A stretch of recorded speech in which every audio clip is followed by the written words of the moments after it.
Our first story takes us to the quiet suburban streets of Millbrook, Connecticut, where perfectly manicured lawns and white picket fences hide unimaginable horrors. Sometimes the most devastating secrets are buried not in distant graveyards, but in the very ground beneath our feet. I find myself in an impossible situation, and honestly, I'm at a complete loss for what to do next. Let me take you back to the beginning of this nightmare that began unfolding exactly 6 years ago this past autumn. My neighbor across the street, whom I'll call Robert, though everyone in the neighborhood knew him as Bobby, came to our door on a particularly cold October evening. His face was pale, his hands trembling as he delivered the most devastating news any parent could imagine. His 15-year-old son, Michael, had vanished without a trace. The police investigation that followed was extensive and heart-wrenching. Search parties combed through the dense woods of Millbrook Forest for weeks. Missing person flyers with Michael's smiling face appeared on every telephone pole, in every shop window, and across every social media platform. The local news stations ran the story nightly for months. My wife Sarah and I felt our hearts break watching Bobby and his wife Linda slowly deteriorate under the crushing weight of their loss. As caring neighbors, we did everything we possibly could to support them during those dark months. Sarah would bring casseroles and homemade soup to their door, while I helped Bobby with yard work and home maintenance tasks that he seemed unable to focus on anymore. We never pressured them for updates about the investigation, and we certainly never had the courage to ask the question that haunted us all. Had Michael's body ever been recovered? The seasons changed, and gradually, life in our neighborhood began to return to some semblance of normalcy. Bobby and Linda would occasionally invite Sarah and me over for barbecues during the summer months, though these gatherings were always tinged with an underlying sadness. It was impossible not to notice how dramatically both of them had changed. Linda, who had once been the most talkative and vivacious woman on our street, became withdrawn and spoke only in whispers. Bobby developed nervous habits, constantly checking over his shoulder, jumping at unexpected sounds, and seeming perpetually on edge. Then came that fateful evening 3 weeks ago. I was wheeling our garbage bins to the curb for the next morning's pickup when Bobby approached me from across the street. There was something different about his demeanor that night, a strange urgency mixed with what I can only describe as barely contained panic. "Hey there, Marcus," he said, using my name with unusual formality. "I hope you don't mind me asking, but could I possibly borrow one of your shovels? I've got some landscaping work that needs to be done in my backyard, and my old shovel finally gave out on me." Without hesitation, I immediately went to my garage and retrieved my best spade, a heavy-duty tool I'd invested in years ago for major yard projects.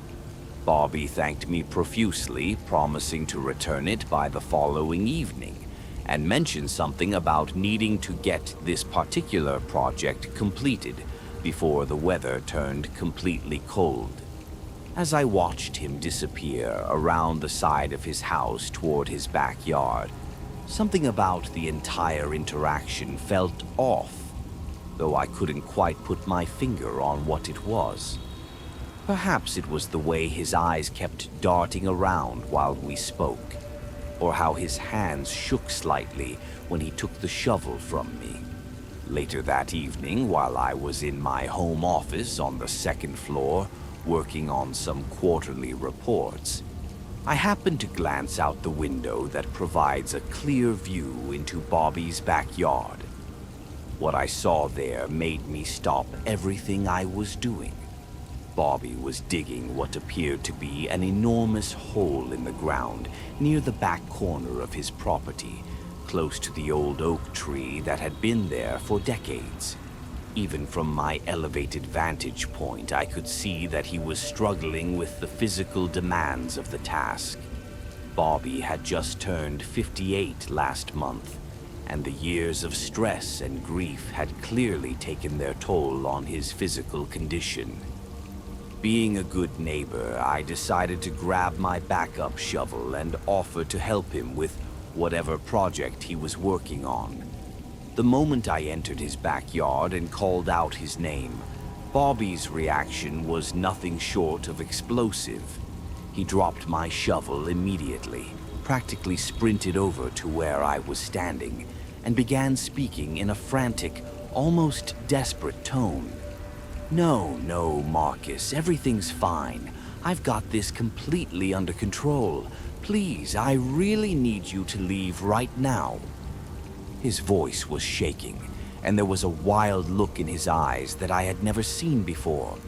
I tried to reassure him, explaining that I was simply trying to be helpful and that it was no trouble at all for me to lend a hand. That's when his demeanor shifted to something I can only describe as hostile. I absolutely will not allow you to use any shovel in my backyard, he shouted, pointing toward his gate with such intensity that I felt like a scolded child. Please leave my property immediately. The entire interaction was so bizarre and out of character for Bobby that I simply turned around and left without saying another word. I had never seen him behave in such an aggressive manner, and frankly, it left me feeling both confused and concerned. Once back inside my house, I found myself drawn to that upstairs window like a moth to a flame. Bobby continued digging for at least another 40 minutes, stopping frequently to look around nervously at all the surrounding houses. It was during one of these paranoid sweeps that our eyes met through my window. The look of panic that crossed his face in that moment was unmistakable. I quickly stepped away from the window, but the damage was done. He knew I had been watching. For the remainder of the evening, I noticed that Bobby had stopped his digging project entirely. I assumed he was waiting for nightfall to continue his work away from prying eyes, and my assumption proved to be absolutely correct. At precisely 1:47 in the morning, I was awakened by the distinct sound of metal striking earth. The rhythmic scraping and thudding sounds were coming from Bobby's backyard, but the darkness made it impossible to see anything clearly from my bedroom window. Driven by a mixture of curiosity and growing concern, I quietly slipped out of my house through the back door, being extremely careful not to wake Sarah. I crept along our shared fence line until I reached a spot where I could peer over into Bobby's yard. What I witnessed there will haunt me for the rest of my life. Bobby was indeed continuing his digging, but this time he was working with a desperate intensity that seemed almost inhuman. When he briefly disappeared into his house, presumably to get water or take a break, I made a decision that I now deeply regret. I hoisted myself over the fence and approached the massive hole he had been excavating. The moonlight filtering through the autumn clouds provided just enough illumination for me to see into the depths of the pit. There, partially buried in the loose soil at the bottom, was the unmistakable corner of a large black plastic bag. The implications of what I was seeing hit me like a physical blow. My mind immediately went to Michael, to that terrible night 6 years ago when he disappeared, to all the unanswered questions that had plagued our entire neighborhood. I stood there, paralyzed, looking back and forth between Bobby's house and the horrifying discovery in the hole.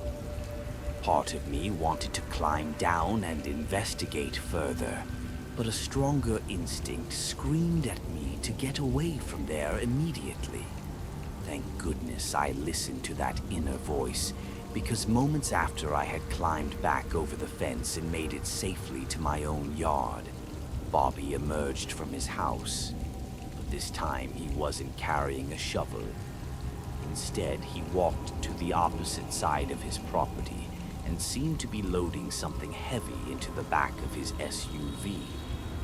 I managed to sneak back into my house and return to bed without waking Sarah, though sleep was absolutely impossible for the remainder of that night. Every time I closed my eyes, I saw that black plastic bag and imagined what might be contained within it. The next morning, the first thing I did was rush to my office window to observe Bobby's backyard. The massive hole had been completely filled in and covered with fresh sod, as if the entire excavation had never happened. Even more disturbing, Bobby's SUV was now parked on the street rather than in his usual spot in the driveway. The implications of what I had witnessed that night began to consume my thoughts entirely. Had Bobby originally buried Michael's body in that backyard location 6 years ago? Had he recently decided to move the remains to a different, more secure location? Was I now an unwitting witness to the cover-up of a crime that had devastated our entire community? These questions have been tormenting me for weeks now, and I haven't been able to share my suspicions with anyone, not even Sarah.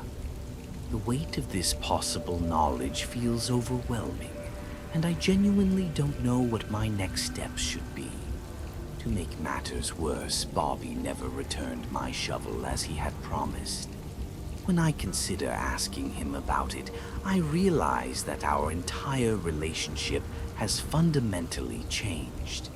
He has been actively avoiding any contact with me since that night, taking obvious detours when he sees me outside, and refusing to make eye contact when our paths accidentally cross. But perhaps the most unsettling development occurred just 2 days ago. I happened to glance out my front window during the afternoon and caught Bobby standing at his living room window, staring directly into my house. The moment he realized I had spotted him, he quickly closed his blinds. This behavior during broad daylight struck me as particularly ominous. The psychological pressure of this situation has become almost unbearable. I find myself constantly looking over my shoulder, double-checking our door locks, and losing sleep wondering what Bobby might be capable of if he believes I know too much about his dark secret. Sometimes the most terrifying monsters aren't hiding under our beds or lurking in dark corners. They're living right across the street, behind facades of suburban normalcy. I had just graduated from Washington State University with a degree in business administration and returned to my childhood home in Pinewood Falls to save money while I searched for my first real job. At 22 years old, I thought I had left behind the uncertainties and fears of adolescence. But I was about to discover that some threats become more dangerous as we get older and more vulnerable to adult predators. My parents had decided to take an extended European vacation to celebrate their 30th wedding anniversary, leaving me alone in our family house for what was supposed to be a peaceful 3-month period of job hunting and transition into adult independence. The house sat on a quiet residential street called Pinewood Avenue, surrounded by well-established families who had lived there for decades. Our next-door neighbor was a man I'll call Vincent Castellano. though everyone in the neighborhood knew him simply as Vince. He was a 47-year-old divorced man who worked as a night shift security supervisor at a local manufacturing plant. This schedule meant that he was typically awake and active during hours when most of the neighborhood was sleeping, and asleep during normal daytime hours when most people were going about their daily routines. During my childhood, Vince had always been the overly helpful neighbor who seemed to appear whenever there was an opportunity to insert himself into other families' business. He would volunteer to collect mail during vacations, offer to watch houses during family trips, and always seemed to know more about everyone's schedules and activities than seemed normal or appropriate. My parents had always found his helpfulness slightly uncomfortable, but they chalked it up to loneliness and tried to be polite while maintaining appropriate boundaries. Looking back now, I realize that what we interpreted as excessive friendliness was actually the calculated behavior of someone conducting surveillance on our entire neighborhood. The first few weeks after my parents' departure passed without incident. I was spending most of my days job hunting online, submitting applications, and occasionally driving into Seattle for interviews. My evenings were typically spent relaxing at home, watching television or video calling with college friends who had scattered to various cities for their own job searches. It was during my third week alone that I first noticed Vince's unusual interest in my daily routines. I began observing him positioned at different windows of his house at various times throughout the day, always seeming to be watching my property with an intensity that went far beyond casual neighborly awareness. At first, I tried to convince myself that this was simply coincidental. Perhaps he was looking at something in his own yard, or checking the weather, or engaged in some other innocent activity. However, as the days passed, it became impossible to ignore the fact that his surveillance was methodical, persistent, and clearly focused on my house and my activities. The situation escalated dramatically on a Thursday evening when I decided to order pizza delivery for dinner. I had placed my order online and was waiting in the living room when I noticed Vince standing in his driveway, pretending to check his mailbox while obviously watching my house. When the delivery driver arrived, Vince immediately approached him and engaged in what appeared to be an unnecessarily lengthy conversation. After the driver left, I watched through my window as Vince wrote something down in a small notebook before returning to his house. The implication was clear. He was recording information about my activities, including details about food deliveries, timing of arrivals and departures, and possibly even personal information he was gathering from delivery personnel. This incident marked the beginning of what I can only describe as a campaign of psychological harassment, disguised as neighborly concern. Over the following days, Vince began finding excuses to approach me whenever I was outside my house, engaging me in conversations that seemed designed to extract personal information about my schedule, my job search activities, and my parents' absence. His questions became increasingly intrusive and specific. He wanted to know exactly when my parents would be returning, whether I had given anyone else keys to the house, what my daily routine looked like, and whether I felt safe and secure living alone. The way he emphasized certain words and maintained uncomfortably intense eye contact during these conversations made it clear that his interest was not benevolent. The most disturbing aspect of these interactions was Vince's apparent knowledge of details about my private activities, that he couldn't possibly have observed through normal means. He would make casual comments about phone calls I had received, packages that had been delivered when I wasn't home, and even television shows I had been watching late at night. The realization that he was somehow monitoring my private activities with a level of detail that suggested electronic surveillance sent chills down my spine. I began checking my house for hidden cameras or listening devices, though I had no idea what to look for or how to detect professional-grade surveillance equipment. One particularly unsettling evening, I was in my kitchen preparing dinner when I noticed Vince standing in his backyard, positioned in such a way that he had a direct line of sight into my kitchen window.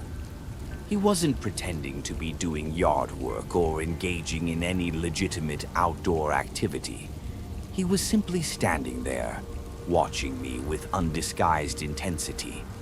When our eyes met through the window, instead of looking away or showing any embarrassment at being caught staring, Vince smiled and waved at me in a way that felt more like a threat than a friendly greeting. The message was unmistakable. He wanted me to know that I was being watched, and he felt confident enough to be obvious about it. That night, I began keeping all my curtains and blinds closed, but this only seemed to escalate Vince's behavior rather than deter it. I started finding evidence that someone had been in my yard during the overnight hours. Footprints in the flower beds beneath my windows, outdoor furniture that had been moved slightly, and on one terrifying morning, muddy handprints on the glass of my bedroom window. The psychological pressure of living under constant surveillance began affecting every aspect of my life. I found myself unable to relax even inside my own home, constantly checking windows and doors and jumping at every unexpected sound. My job search suffered as I became increasingly distracted and anxious during phone interviews and in-person meetings. The situation reached a crisis point on a Friday evening when I decided to take a shower before bed. I had been in the bathroom for approximately 10 minutes when I heard what sounded like someone trying to turn the handle on my back door. The sound was subtle but unmistakable, the slow, deliberate pressure of someone testing whether the door was locked. I immediately turned off the water and stood frozen in the shower, listening intently for any additional sounds. After several minutes of silence, I wrapped a towel around myself and crept through the house to check all the doors and windows. Everything appeared to be secure, but the fear and violation I felt was overwhelming. Unable to sleep that night, I positioned myself at my living room window and maintained a watch on Vince's house. At approximately 2:30 in the morning, I saw him leave his house through his back door and walk along the property line between our yards, staying in the shadows and moving with obvious attempts at stealth.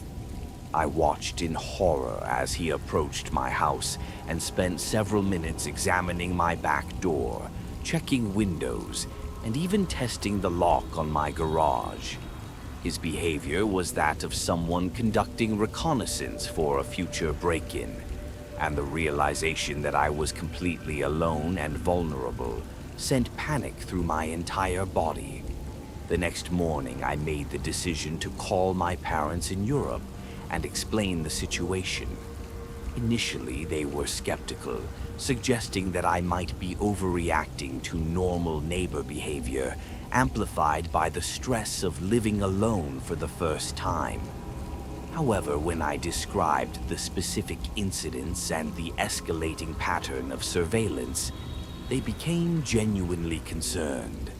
My father immediately contacted a family friend who worked in law enforcement, and within hours I received a call from Detective Sarah Morrison of the Pinewood Falls Police Department. Detective Morrison explained that Vince Castellano was already known to local law enforcement as someone who had been the subject of multiple complaints from previous neighbors, though never enough evidence had been gathered to warrant formal charges. Detective Morrison arranged for increased patrol presence in my neighborhood and provided me with direct contact information for immediate emergency response. She also connected me with a security consultant who helped me install motion-activated cameras and improved locks throughout the house. The additional security measures seemed to deter Vince's most obvious surveillance activities, but they also revealed the true extent of his obsessive behavior. The motion-activated cameras captured him approaching my property on multiple occasions during overnight hours, always staying just within the legal boundaries of what constituted trespassing, but clearly testing those limits. The psychological warfare continued for another 2 weeks, during which Vince would position himself in locations where I could see him watching me, always maintaining just enough distance to avoid direct confrontation. He began leaving small objects in my yard, nothing threatening or obviously malicious, but clearly intended to send the message that he could access my property whenever he chose. The final straw came when I discovered that someone had used a key to enter my house while I was out for a job interview. Nothing was stolen or obviously disturbed, but small details were different. A chair moved slightly, a book placed on a different shelf, a window opened that I distinctly remembered closing. The message was clear. Vince had somehow obtained access to my house and wanted me to know it. Detective Morrison arranged for fingerprint analysis of the surfaces that had been touched, and while they couldn't definitively prove Vince's presence, the evidence was consistent with an unauthorized entry by someone familiar with the house's layout and security measures. 2 days later, my parents cut their vacation short and returned home immediately. The relief I felt when they walked through the front door was indescribable. For the first time in weeks, I felt truly safe in my own home. With my parents' return, Vince's behavior immediately became more subtle and careful, but the underlying surveillance continued. My father, who had initially been skeptical of my concerns, became convinced of the seriousness of the situation within days of returning home. He began documenting Vince's activities and coordinating with Detective Morrison to build a stronger case for legal action. The situation finally resolved when Vince made the mistake of following me to a job interview in Seattle, apparently not realizing that I had noticed his car in my rearview mirror for the entire 40-mile drive. This behavior crossed the line into criminal stalking, providing the evidence that law enforcement needed to obtain a restraining order and file formal charges. Vince ultimately pled guilty to charges of stalking and criminal trespass in exchange for a sentence that included mandatory psychological counseling and relocation to a different county. Detective Morrison explained that this was a better outcome than most victims of similar predators achieve, and that my documentation and cooperation had been crucial to building a successful case. Even now, several years later, I still struggle with the psychological impact of those weeks when I lived under constant surveillance by a predator who used his position as a neighbor to conduct a campaign of terror. The experience taught me that threats don't always announce themselves with obvious violence. Sometimes the most dangerous predators are those who use patience, persistence, and intimate knowledge of your routines to slowly destroy your sense of safety and security. As I write this account, these events occurred just 3 weeks ago, and I'm still struggling to process the psychological trauma of what I experienced in my own home. I've always had complicated relationships with neighbors throughout my life, but nothing could have prepared me for the absolute terror that would unfold on Elm Street. I'm 23 years old, fresh out of UC Riverside with a degree in marketing, and like most recent graduates, I'm facing the harsh realities of the current housing market. The only place I could afford to purchase, a small 2-bedroom house built in the 1960s, is located in one of Riverside's most economically disadvantaged neighborhoods.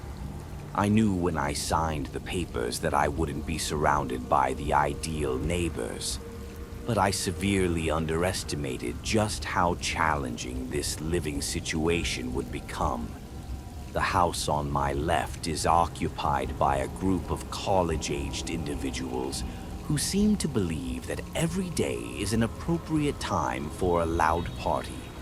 Their music begins blasting at unpredictable hours, sometimes at 7 a.m., sometimes at 2 a.m., and continues for hours at a time. The bass frequencies are so intense that they vibrate through the shared wall and rattle picture frames in my living room. However, the residents on my right side present a completely different and far more disturbing set of challenges. The house is occupied by 2 women whose relationship and living situation I still don't fully understand, even after months of unwilling observation. The older woman, whom I estimate to be in her mid-60s, has iron gray hair that she keeps pulled back in a severe bun, and she consistently wears the same faded floral housecoat every time I see her. Her demeanor toward everyone in the neighborhood is uniformly hostile and suspicious. She never acknowledges my attempts at polite greetings, never participates in any community activities, and seems to view every interaction with other human beings as an imposition.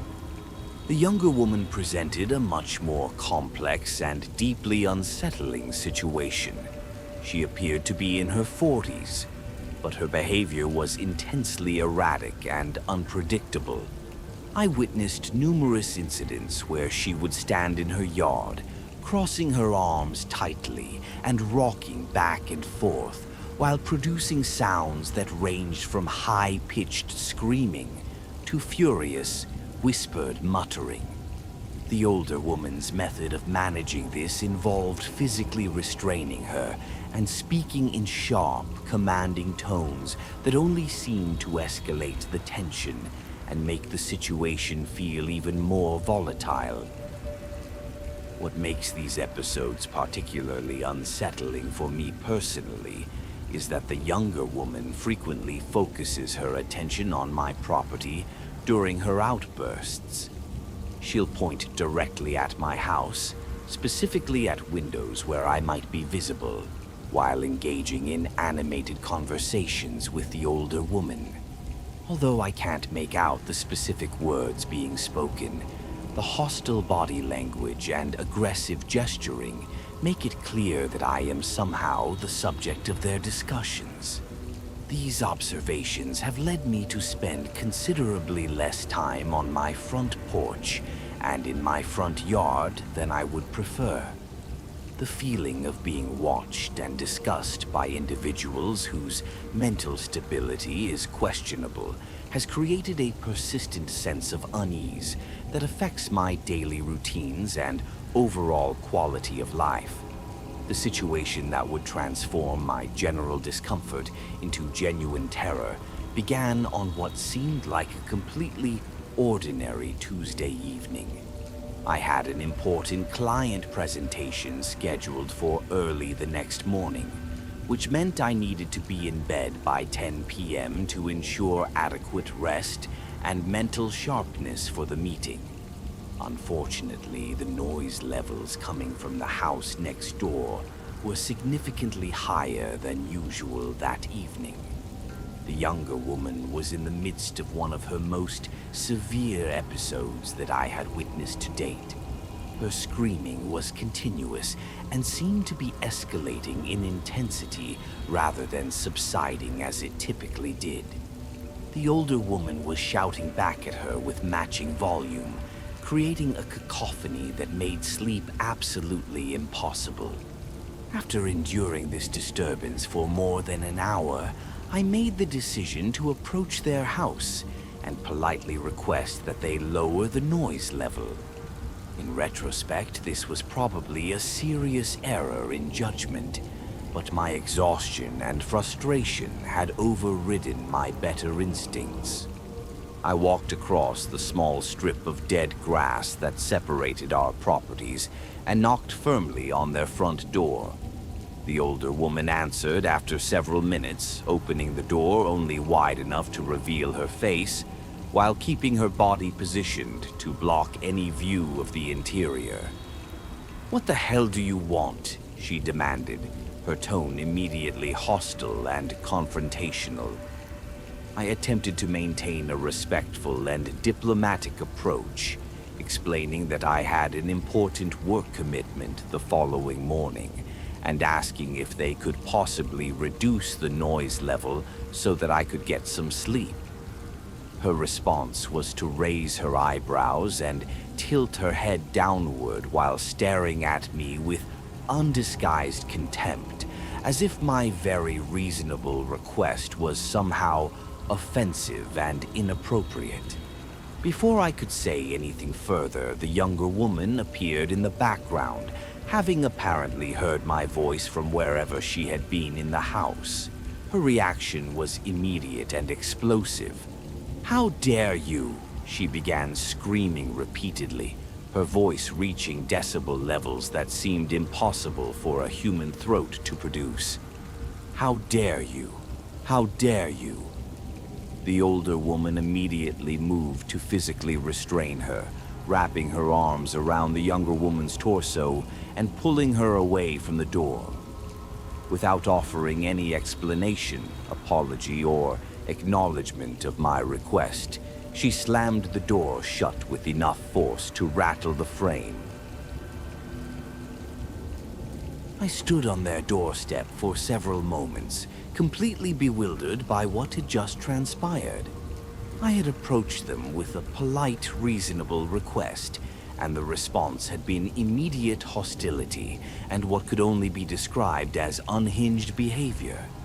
As I walked back to my house, I realized that the screaming had actually stopped completely. For the first time in over an hour, the neighborhood was quiet. Whether my visit had somehow resolved the situation or merely postponed it, I was grateful for the silence and the opportunity to finally get some sleep. I managed to fall asleep relatively quickly, exhausted from the stress of the evening and the anticipation of my morning presentation.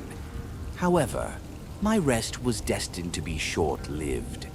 I was awakened by my alarm clock's glowing display showing 3:17 a.m.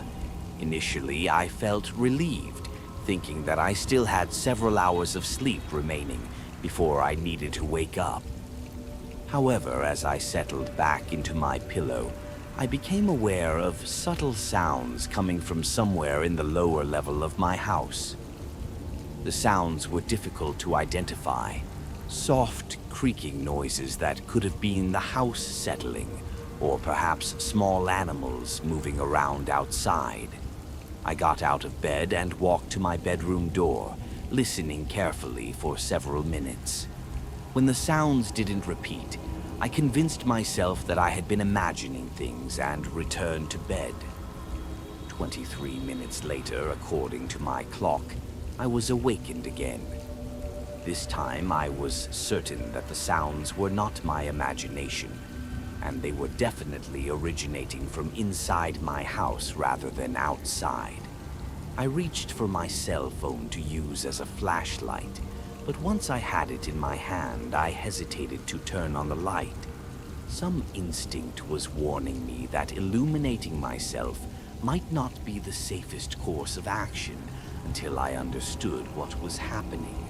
I scanned every corner of my bedroom in the darkness, looking for any shape or shadow that seemed out of place. Although the room was too dark to see clearly, I felt confident that no one was standing in any of the obvious hiding places. That's when I heard the sound again, and this time I was able to identify its location. I turned toward the foot of my bed and saw what appeared to be a dark, circular shape positioned at the edge of my bed frame, approximately at knee height. When I finally worked up the courage to activate my phone's flashlight, the beam revealed the face of the younger woman from next door, positioned less than 3 feet from where I was lying. Her expression was completely blank, her eyes wide and unblinking, staring directly at me with an intensity that seemed almost inhuman. The moment the light hit her face, she began screaming with the same terrifying intensity I had witnessed earlier that evening. But this time, the sound was happening inside my bedroom, in the middle of the night, with no barriers between us. My own scream joined hers as I scrambled out of bed, tripped over my own feet, and crashed to the floor while trying to reach the bedroom door. As I looked back while fumbling with the doorknob, I could see her silhouette following me, still screaming and moving with jerky, unnatural movements. I managed to get out of the bedroom and slam the door behind me, then ran down the stairs to the first floor where I locked the door that leads to the upper level. The sound of her fists pounding against the bedroom door, accompanied by incomprehensible shouting, continued for several minutes while I called 911 from my kitchen. When the police officers arrived, 2 squad cars with 4 officers total, I explained the situation as clearly as possible while the woman continued her assault on my bedroom door above us. The officers could clearly hear the disturbance and immediately understood the seriousness of the situation. The older woman from next door appeared on my front lawn shortly after the police arrived, presumably awakened by the commotion and the flashing lights. She approached the officers and began pleading with them to release the younger woman, claiming that it was all just a terrible misunderstanding. The officers firmly explained that breaking into someone's home in the middle of the night, regardless of the circumstances, was a serious criminal offense that required an immediate arrest and a mandatory overnight hold. When one of the officers asked me whether I wanted to press formal charges, I noticed that the older woman was staring at me with an expression of pure hatred and malice. Her eyes remained locked on mine with unblinking intensity, as if she were trying to communicate a threat without speaking the words aloud. I made the decision not to press charges, hoping that this choice might de-escalate the situation and prevent future retaliation. However, the older woman's expression didn't change even after I informed the officers of my decision. The police successfully removed the younger woman from my bedroom and transported her to what I assume was a hospital or psychiatric facility for evaluation. The older woman continued staring at me with that same threatening expression as she walked back to her house. 5 minutes after the police cars had driven away, I saw her get into her car and drive off into the night, presumably to the hospital to check on the younger woman. That was 3 weeks ago, and both women are still living next door to me. The younger woman was apparently released after a brief hold, and neither of them has faced any significant consequences for what happened that night. The older woman now makes it clear through her body language and behavior that she blames me entirely for the incident and views me as an enemy who caused problems for her household. Every time she sees me outside, she stares at me with undisguised hostility until I retreat into my house. The younger woman's behavior has become even more erratic and concerning than it was before the break-in incident.